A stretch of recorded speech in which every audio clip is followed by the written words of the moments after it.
Oke, selamat malam semuanya. Ya, ini F-Talk edisi 7 Februari 2023. Seperti biasa, malam ini kita akan update market, IHSG, dan saham-saham yang sudah masuk di kolom komentar F-Talk edisi terakhir. Nanti kita akan bahas satu persatu sesuai dengan permintaan. Baik, langsung kita mulai dari IHSG. Hari ini IHSG menguat ya, setelah kemarin turun, hari ini menguat ya. Seperti ini masih di area konsolidasi pergerakan hari ini, dan penutupannya cukup bagus, tepat di area resist yang mungkin Bapak Ibu sudah bisa tahu di stock call di area 6930 sampai dengan 6950 ya. Itu adalah area resist konsolidasi untuk indeks di minggu ini ya, 6930 sampai dengan 6950 ini ya. Jadi penutupannya cukup bagus meskipun belum terjadi breakout. Artinya kalau terjadi breakout besok, bisa nggak kira-kira? Bisa. Apabila breakout, potensinya indeks bisa kembali ke atas 7000. Nah ya, bagus ya berarti itu. Jadi kita lihat dari pematahan tren turun, kemudian breakout, ini adalah konfirmasinya. Ya, konfirmasinya adalah breakout dari resist ini. Karena setelah mematahkan tren turun ini, belum tentu dia langsung uptrend. Ya, bisa jadi dia konsolidasi beberapa waktu, beberapa perdagangan atau beberapa minggu ya, sampai dengan dikonfirmasinya ya, pecahnya resist konsolidasi di atas 6950. Oke, jadi kalau tutup di atasnya, mungkin trading kita akan lebih agresif lagi dan lebih ya di PTR terutama ya, karena saat ini masih belum ya, kita akan main aman dulu. Main aman ya bukan berarti kita nggak trading ya, tetap trading ya, seperti itu. Baik, kita langsung masuk ke pembahasan saham yang pertama. Sangat bersyukur beli NICL kemarin pas ada bahasan di F-Talk. Mohon update-nya besok kira-kira bisa kena nggak target? Kena nggak target 360? Tadi udah jual sebagian di 294. Target NICL 300 ya, 360, 294 dan 364 ini ya. Jadi dengan penutupan hari ini cukup bagus, candle cukup kuat, kelihatan dengan volume yang cukup besar, MACD cukup bagus, makan ke atas. Jadi meskipun ini saya lihat hari ini waktu dia sentuh 300, tadi sempat naik di atas 300 sedikit ya, itu langsung banyak yang jualan ya, dan jam 14.15 ya, itu tekanan jualnya itu 66% ya. Coba saya tunjukkan ya, supaya Bapak Ibu juga tahu. Artinya kalau beli di area saat ini itu sudah tinggi. Tadi ada yang konsultasi juga, saya dapat laporan ya.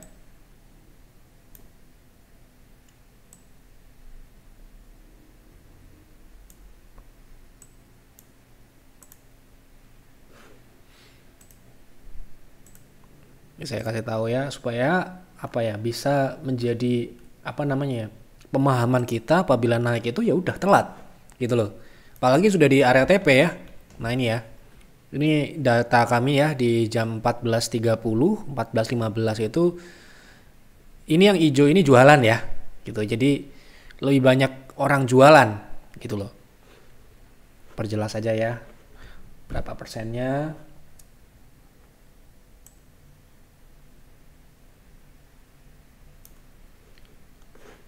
Dan ini berlanjut sampai jam 3 ya, sampai jam penutupan terakhir, perdagangan terakhir ya. Artinya ini tekanan jual ini ada di saat NICL berada di 290-an ke atas gitu ya. Makanya mungkin kalau Bapak Ibu perhatikan tadi sempat anjlok turun ke 260 lagi gitu ya. Dan itu ya kalau misalkan kita paksa beli di harga 290 ke atas atau 300 ya, itu berarti sama aja Anda nekat gitu ya. Nekat dalam artian Anda ya resikonya sudah tinggi, Anda masuk gitu ya. Nah ini yang sangat beresiko kalau Anda tidak tahu area jual dan area beli gitu loh. Nah ini yang lebih jelas. Nah ini ya, ini 62, 86, 66, 56. Jadi dari jam 2 sampai dengan jam 2.45 atau kira-kira ya perdagangan menit-menit terakhir itu NICL total net sell ya, net sell atau orang banyak jualan gitu, buang kiri ya. Jadi ya kalau Anda nekat ya Anda lihat di per menit ya, lihatnya nih ya, di jam 2 ya, jam 2 itu langsung meluncur seperti ini ya. Naiknya cepat, turunnya dibanting langsung turun ke 264. Bayangkan kalau Anda berani beli di sini 290 ya, seperti itu. Mungkin ya salah satunya Pautma yang jualan ya 294. Nah, jangan sampai ini ya yang kita bisa ambil hikmahnya, jangan membeli di area orang jualan. Ya, kita harus tahu itu. Ya, meskipun NICL ini masih potensi naik ke 366, tapi ada tapinya. Dalam proses kesini tentu saja ada dinamikanya, ada pergerakan naik dan turunnya, dan Anda tahu sendiri NICL ini kalau sekarang ini nggak cuma NICL ya, semua saham pun sangat mudah untuk ARB gitu ya, apalagi NICL yang memang secara karakteristik memang super agresif. Jadi kalau pertanyaannya apakah masih bisa lanjut ke 364, sementara ini masih akan ke sana. Dan mungkin saja bisa lebih tinggi ya, mungkin saja, tapi sementara ini kita pasang di sana dulu, 360-an. Baik, seperti itu kira-kira. Mau dibahas teknikal saham MTPS untuk trading, apakah bisa naik lagi? Hari ini ARB di harga 89. Ya, kalau pertanyaannya seperti ini ya bisa naik ya bisa. Ya, tentu saja bisa naik lagi. Selama dia masih belum delisting atau belum tidak ada suspend ya dia bisa naik lagi gitu kan. Nah, yang benar pertanyaannya apakah bisa naik ke sini dalam jangka pendek seperti itu, misalkan pertanyaan saya luruskan seperti itu. Nah, saya nggak tahu nih yang diharapkan naik ke angka berapa. Kalau MTPS ini sangatlah wajar seperti itu pergerakannya memang ya. Ya, contoh-contohnya loncat turun dari ARB ya. ARB ini sangat mudah sekarang ini, tidak hanya MTPS, saya pikir banyak saham-saham yang bisa ARB ya. Dan sementara ini dia masih konsolidasi dan dia proses turun ke support konsolidasi ya. Support konsolidasinya ini kemarin sempat diuji EMA 60 dan sempat rebound cukup kuat. Namun hari ini ARB lagi gitu ya. Karena ini mengulang pola tanggal 31 Januari naik kemudian dibanting lagi dan seperti itu. Ya, jadi ini kalau pertanyaannya bisa naik lagi nggak? Mungkin masih bisa selama dia tidak breakdown 76 dan tidak turun tidur 50 ya. Kalau tidur 50 ini agak susah ya, agak susah. Jadi kalau sementara ini kalau tidak turun di bawah 75 itu secara teknikal dia masih konsolidasi gitu loh maksudnya. Nah, jadi ini sekali lagi saya nggak tahu nih yang ditanya ini naik ke berapa gitu loh. Naik ke berapa, di angka berapa gitu dan kapan. Pengennya kapan gitu ya. Maksudnya dalam artian dalam jangka pendek, jangka menengah atau jangka panjang. Seperti itu. Jadi besok mungkin bisa dilengkapi ya, kalau saham itu ya ada naik dan ada turunnya lah ya. Kalau pertanyaannya bisa naik enggak ya bisa gitu ya. Oke, mohon info teknikal jangka pendek dan panjang dari saham ANJT.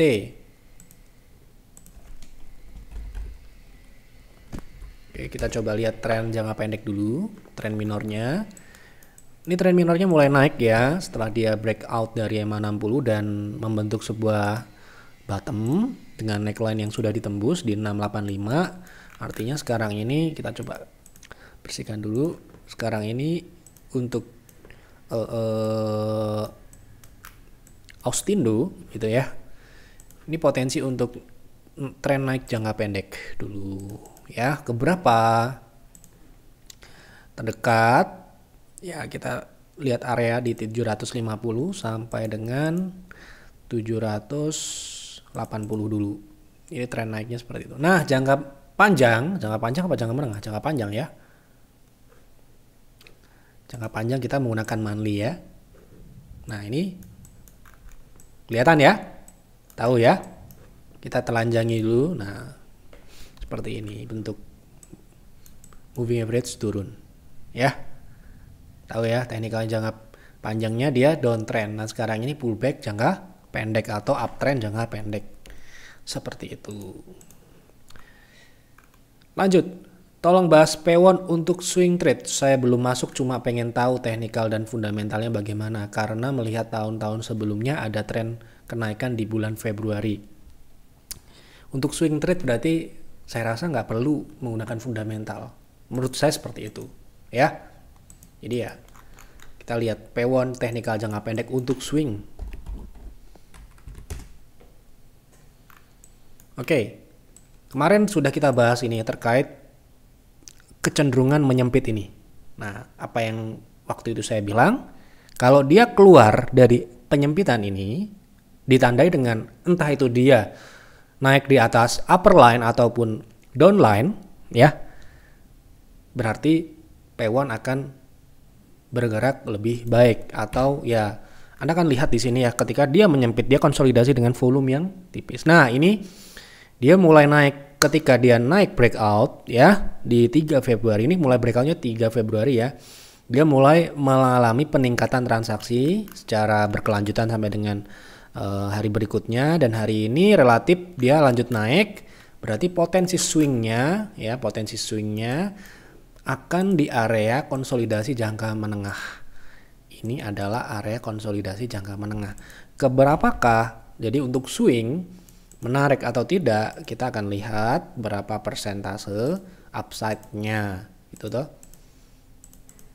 Nah, kita coba lihat dari sini ke 0,6 ya. Ini 0,3-nya sudah terlalu kecil lah. Kalau mungkin 0,3-nya masih kurang dari 5% ya, 4%. Tapi ke 0,6 atau ke 525 ini sekitar 11%. Jadi untuk swing harusnya menarik ya. Dengan risk, jangan lupa risknya ada tetepan. Di 450-an itu sekitar 3 sampai dengan 4%. Seperti itu. Oke. Tolong bahas GOSCO saat ini ARB 2 kali berturut-turut. Kalau mau masuk sebaiknya di angka berapa? Kemarin kita sudah bahas GOSCO berkali-kali. Ya, wajar dia turun. Kenapa kita kemarin jualan di PTR di harga 120-an? Ya memang potensi seperti ini. Nah, potensi untuk jangka pendek mungkin GOSCO kalau mau beli, ini mau beli kan? Kalau mau masuk di angka berapa? Kalau saya nunggu dia ada rebound dulu. Karena kalau ARB kan berarti tekanan jualnya besar. Ya, meskipun namanya ARB orang udah nggak bisa jualan, jadi kelihatan kecil di sini. Tapi tidak begitu cara melihatnya. Ya, selama dia tidak ada tekanan beli, berarti kita anggap itu tekanan besar. Kalau dia tutupnya ARB ya, atau dia turun dari awal ARB ya, kemungkinan besar susah untuk melihat tekanan jual itu. Ya, yang kita lihat hanya orang yang ngeblok ya, atau di overnya itu orang antri untuk jualan itu aja. Nah, area teknikal yang masuk akal sekarang ini di 100 sampai dengan 94 ya. Mungkin ini area tunggu, bukan untuk dibeli di sini. Dilihat dulu kalau dia bertahan atau mulai muncul ada rebound, mungkin bisa dipertimbangkan seperti itu. Tolong diulas saham Dimas untuk trading sebaiknya, kemarin kita sudah bahas juga Dimas ini ya. Sebaiknya buy TP cut loss di harga berapa? Sebentar ya. Dimas kita sudah bahas kemarin supaya bisa mempersingkat waktu. Edisi 6 Februari kemarin malam nih loh ya. Sudah saya kasih playlist di sini. Nih. Di mana ya? Oh, tanggal 6 ya. Ini tanggal 6 mana Dimas lo kok nggak ada.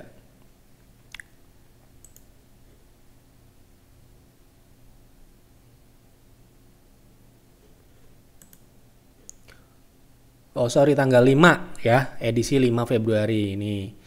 Saya kasih linknya aja ya. Ini baru kemarin kita bahas ya, 2 hari yang lalu nih. Saya balas ya di sini ya. Dimas. Kita coba lihat sebentar bagaimana perkembangannya. Nah, Dimas ini ya, menyempit seperti ini sama ya. Kalau mau bagus dia harus keluar dulu dari sini dulu, dari ruang penyempit ini harus di atas 170 atau 180 ini ya, 184 ya. Seperti itu kalau Anda mau trading yang lebih enak dan lebih luas pergerakannya. Karena ini ruang menyempit seperti ini ya. Anda harus lihat dari gambar besarnya memang seperti ini. Jadi kalau Anda mau lebih bagus, Dimas ini harus di atas 180 ini, baru mungkin akan pergerakannya akan lebih agresif ke atas. Seperti itu kira-kira. Mau dibahas saham Toba untuk trading, risk dan rewardnya. Oke, Toba. Sudah lama turun Toba ini ya. TBS. Ya. Untuk TBS sekarang ini sedang menguji EMA 60. Ya. Tetapi ini saham ini sudah turun cukup lama ya. Dan siklusnya ini sepertinya sudah berada di akhir. Ya, kenapa begitu? Ya, beberapa kali ini bertahan di area dekat EMA 60 ini adalah memberikan tanda karena sebelumnya dia naik dengan volume yang cukup besar. Nah, konfirmasinya kalau Anda mau trading, berarti Anda bagusnya sekarang ini kan wait and see dulu. Kalau beli di sini tahu-tahu di bawah turun kan meeng ya. Jadi kalau Anda mau beli atau untuk trading, ya, kalau saya mau trading di Toba, harus tunggu dulu di 610 ke atas dan tutup di atasnya. Baru kita bisa ngincar upside yang ya bisa dikatakan upside yang menarik ya. Gitu loh. Ke 0,2 dulu. 0,2 itu besar ya, ke 800-an. 38%. Jadi sangat worth it kita menunggu breakout dulu daripada sekarang terus tiba-tiba dibanting ya. Nah, dengan risk 5% Anda bisa protect di 580. Ya, 575 atau 580 seperti itu. Tolong analisa WIRG untuk jangka pendek 20 hari, support dan proteksi di berapa? Oh, berarti sudah beli mungkin. Berarti sudah beli WIRG. Saya nggak tahu proteksi ini berdasar teknikal ya. Proteksi itu ada dua, proteksi berdasarkan teknikal. Berarti kita nggak bisa patok berapa persen. Proteksi secara personal. Proteksi secara personal itu seperti apa? Misalkan teknikalnya ini dia bisa turun dalam proses naik. Misalkan naik ke 220 ini. Dia bisa aja turun 10%. Padahal risk kita maksimal 5%. Nah, secara teknikal 10%. Secara personal 5%. Berarti kita ambil 5%. Nah, kalau belinya di berapa saya nggak tahu. Karena proteksi ini juga bisa bergantung pada harga beli. Ya. Nah, proteksinya mungkin di 179 ini kebetulan ini ada resist ya, dua kali di sini breakout kemudian naik dengan volume. Di sini di 179 atau 180 ini ya, dua kali ini. Jadi Anda bisa proteksi di situ kalau Anda punya. Dengan target di 220-an. Seperti itu. Tolong bahas LPPF. Apakah ini ya? Pelan-pelan aja ya kalau nulis ya, dibaca dulu. Apakah mulai lanjut uptrend? Sebenarnya kalau mulai itu adalah definisi permulaan ya, bukan lanjut. Kalau lanjut itu sudah terjadi, sudah mulai, tapi sedang istirahat dan berlanjut. Itu namanya mulai dan berlanjut itu hal yang berbeda. Ya, ini kalau konsultasi harus juga tahu ya definisi berlanjut. Karena ini nanti dalam penafsiran untuk mengambil eksekusinya berbeda. Ya, kalau berlanjut itu bisa diartikan kita bisa nambah, bisa menaikkan proteksi, ya. Kalau mulai itu kita bisa open posisi yang baru, ya. Seperti itu. Nah, pertanyaannya adalah sebelumnya LPPF ini downtrend ya. Downtrend karena ya Anda lihat EMA 60-nya seperti ini ya. ABC. Nah, ini ABC ya. ABC-nya ini sudah selesai apa belum? Nah, kita akan tarik seperti ini. Belum. Ya, sedang diuji. Kalau dia reject dari sini, berarti lanjut turun ke sini. Ya, tapi kalau dia berhasil ditandai dengan naik di atas 5.200 baru itu dikatakan mulai uptrend. Oke? Mulai uptrend. Gitu. Nah, ini untuk jangka pendek seperti itu. Kalau jangka panjangnya sementara ini masih uptrend. Ya, tapi nggak tahu ini untuk jangka pendek atau jangka panjang pertanyaannya ya. Tolong dibahas untuk saham bull, untuk swing, kapan waktu terbaik untuk masuk. Saya nggak tahu kapannya, tapi saya akan coba lihat harganya. Kira-kira di harga berapa confirm untuk swing gitu ya. Dan ya harusnya dia posisi upside-nya cukup. Nah, ini di area support ya. Jadi di area support kalau mau beli untuk swing tentu saja dia harus menguji resist konsolidasi minor di 155 untuk swing ke area middle. Middle-nya di berapa? Di 0,6 dari sini. 0,3 dulu ya. 0,3. itu misalkan Anda beli di 155, upside-nya 6%, kemudian 0,6 itu tepat di resist kuat beberapa kali ini ya, beberapa kali diuji, itu sekitar 177-an, 14%, dengan risk 3% di 147 ya, seperti itu. Jadi kapannya nggak tahu, kalau breakout Anda ikuti saja, kapan nggak tahu ya.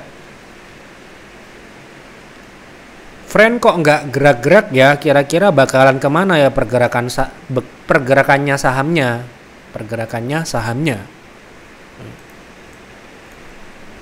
Membingungkan ya pertanyaannya. Ya, ini jelas konsolidasi tuh. Ya, kemarin kita sudah bahas nih konsolidasi. Ini resistnya 72. Kalau mau bagus harus breakout dulu 72 ke atas. Ya, baru mungkin ada pergerakan naik ke 79 atau ke 89. Sekarang ini dia masih menyempit seperti ini ya, pergerakannya akan ke sini-sini aja, sepi juga ya, seperti itu. Oke, tolong dibahas saham BSBK secara teknikal, apakah sudah bisa masuk untuk scalping? Saya nggak bisa jawab scalping, karena scalping sekali lagi mengikuti saham yang bergerak pada hari itu atau day trade maupun swing jangka pendek. Kita akan jawab swingnya ya, BSBK. Walau seperti ini ya. Ini nunggu ada stabil dulu ya. Ini tekanan jualnya kelihatannya masih besar. Hari ini pun masih minus 6. Loncat ke bawah ya. Loncat itu gap, open gap down ya. Ya artinya itu kurang bagus. Ya coba tunggu dulu di bawah lagi ya. Kalau di bawah lagi, di bawah 70 tentu saja kita nggak rekomen lagi. Karena di bawah 70 di bawah batas toleransi atau batas syarat layak trading di PTR, seperti itu. Oke, sudah saya jawab semua ya. Oke, terima kasih untuk Bapak Ibu yang sudah berkontribusi, memberikan ide saham yang menarik untuk dibahas di F-Talk. Silahkan isi kembali di kolom komentar di F-Talk edisi malam ini. Silahkan isi saham apa dan kenapa. Jangan lupa dikasih alasan kenapa saham tersebut Anda pilih untuk dibahas. Apakah Anda sudah beli, apakah belum beli, untuk swing trading, untuk trend following, untuk investing, terserah. Yang penting ada penjelasannya, pertanyaannya seperti apa. Supaya apa? Supaya kita menjawabnya sesuai dengan permintaan. Bukan karena kita ingin menggiring sebuah saham atau apa-apa yang orang-orang di luar sana bilang. Ya, sekali lagi, apa yang saya bahas di sini sesuai dengan permintaan penonton Jeff Talk. Ya, itu saja. Mohon maaf apabila ada kesalahan atau kekurangan atau ada kata-kata yang kurang enak dalam penyampaian di F-Talk malam ini. Ya, semata-mata untuk kebaikan apa yang saya lihat, apa yang saya yakini ya, itu yang saya sampaikan di F-Talk ini. Ya, namanya prediksi, namanya analisa, ada benar, ada salahnya. Seperti halnya kita trading, kita investasi, pasti ada yang sukses, ada yang tidak sukses. Ya, semuanya itu adalah proses pembelajaran yang panjang. Itu saja, selamat malam dan selamat beristirahat.